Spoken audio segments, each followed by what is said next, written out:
Cette vidéo a pour but d'aider les hommes qui souhaitent devenir frères de passeport mais qui pensent qu'ils n'en ont pas les moyens. Tout le monde dit qu'il fait bon vivre au Brésil, que les femmes sont belles, que les plages sont magnifiques et que vivre dans une grande ville comme Rio de Janeiro ou Sao Paulo coûte cher. Beaucoup regarderont des vidéos sur YouTube et diront qu'ils n'ont pas les moyens de vivre au Brésil. Il est moins coûteux de vivre au Brésil qu'aux Philippines, et le niveau de vie y est plus élevé. De plus, le Brésil fournit des soins de santé gratuits à tout le monde, ce qui inclut les visiteurs, les touristes, tout le monde. Certaines personnes ont pu obtenir un logement en Thaïlande pour seulement 10 dollars américains par nuit, ou pour seulement 100 dollars américains par mois. L'essentiel est de faire des recherches. Les choses ne coûtent peut-être pas aussi cher que vous le croyez ou le pensez. Les liens vers la vidéo et la chaîne YouTube que je mentionnerai dans cette vidéo se trouvent dans la description. Cet homme voyage à travers le monde depuis plus de 13 ans, et depuis 4 ans, il parcourt le monde avec sa petite amie malaisienne. Ils ont voyagé dans tout le Mexique, en Amérique centrale, en Amérique du Sud et en Asie du Sud-Est. Cependant, ils peuvent se le permettre car ils ne restent pas dans les grandes villes. Sa chaîne YouTube fournit des informations sur la façon de voyager dans le monde à moindre coût. Son budget est de 1000 à 2000 dollars américains par mois, ce qui comprend la nourriture, le logement, le transport et le coût de 2 billets d'avion. Il gagne son argent sur Internet. Les extraits suivants sont tirés de l'une de ses vidéos concernant le déménagement au Brésil et la vie dans l'une des banlieues d'une grande ville. Cette vidéo porte donc sur le coût de la vie dans une banlieue ou à l'extérieur d'une grande ville au Brésil. Toutefois, avant d'aborder la question du coût de la vie au Brésil, voyons d'abord combien coûte un vol pour le Brésil depuis les États-Unis. C'est le site web de Google Flights. Je viens de Chicago et je vais à Rio de Janeiro, et je veux un billet aller-retour. Comme vous pouvez le voir, il coûte environ 800 dollars américains. Toutefois, un billet aller-retour pour Rome, Italie, ne coûte que 500 dollars américains et un billet pour Carthagène, Colombie, 400 dollars américains. Le fait est que les choses ne coûtent peut-être pas aussi cher que vous le pensez ou le croyez. Je connais des gens qui ont obtenu un billet d'avion aller-retour pour la Thaïlande ou les Philippines pour environ 800 dollars américains. Et où la personne assise à côté de lui dans le même avion a payé plus de 1600 dollars américains.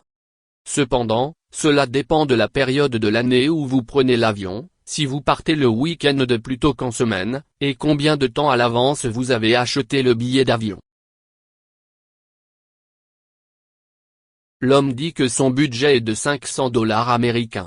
Cependant, il paie le loyer de son appartement de 2 chambres à coucher et le loyer d'une maison de 2 chambres à coucher. Si vous enlevez le loyer qu'il paie pour la maison à 2 chambres, son budget tombe à 420 dollars américains. Je pense que payer 80 dollars américains par mois pour une maison est un bon prix.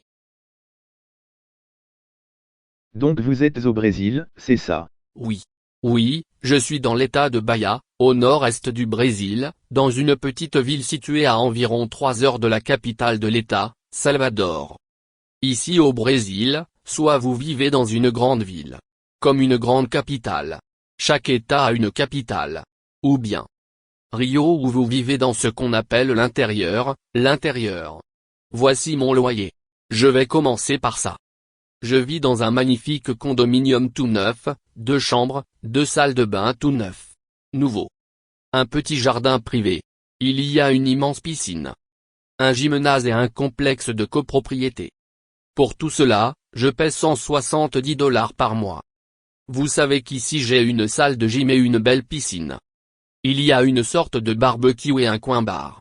Et comme je l'ai dit, mon loyer est de 170 dollars par mois. Tout seul. L'électricité.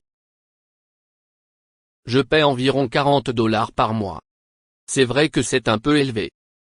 Mon beau-frère me gronde toujours pour avoir une facture d'électricité aussi élevée. La facture d'eau s'élève à 20 dollars par mois. Internet. Un bon Internet solide et illimité. 14 dollars par mois. Téléphone cellulaire. Service de téléphonie cellulaire exceptionnel. Illimité. $10 par mois. La nourriture. Je prévois un budget de $120 par mois. Je suis végétarienne.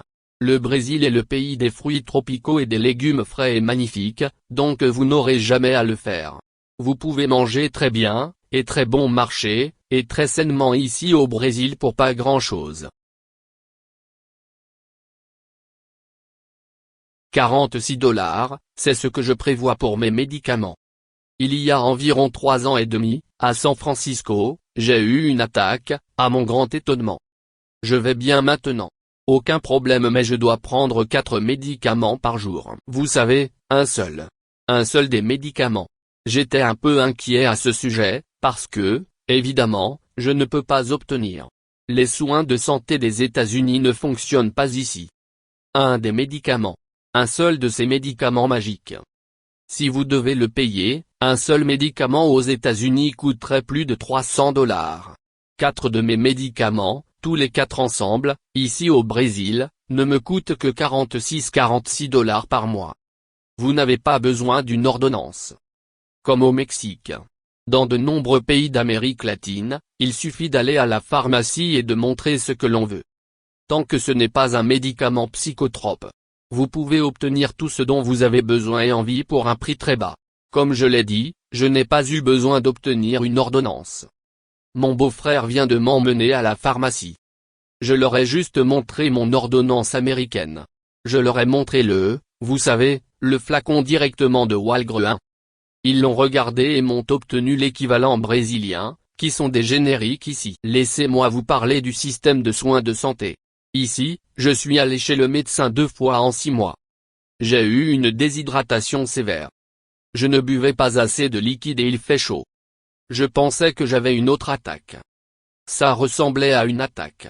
Je suis allé à l'hôpital public. Ils m'ont tout de suite pris en charge, n'ont pas sourcillé et ne m'ont rien demandé à part mon nom. Ils m'ont fait une injection intraveineuse, ils m'ont fait passer un scanner, et tout ça était entièrement gratuit. La Constitution brésilienne garantit le libre accès aux soins de santé à tous. Même si vous êtes un touriste. Même si vous êtes un étranger, même si vous avez un visa de résidence comme moi. C'est incroyable. C'est fabuleux? Non. Je ne sais pas si je voudrais subir une opération du cerveau ici. Il faut parfois attendre longtemps dans la salle d'attente. Cela peut être un peu mouvementé, surtout si vous vous faites soigner dans une grande ville. C'est vrai. Mais c'est là. Il est là si vous en avez besoin, et comme je l'ai dit, mon expérience a été formidable. Une autre fois, j'ai juste eu un petit truc. J'avais besoin d'un dermatologue et je suis allé chez un médecin privé, et ça m'a coûté $20. Ok, on m'a enlevé une bonne petite chose de mon visage.